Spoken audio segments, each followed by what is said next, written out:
Today I'm going to show you how to add or remove managers in your YouTube channel. So the first thing you have to do is go to YouTube Studio.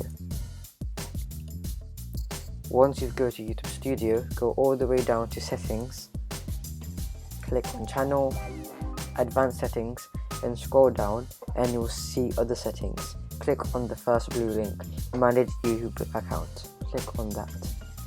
And then you'll see Channel Managers right here.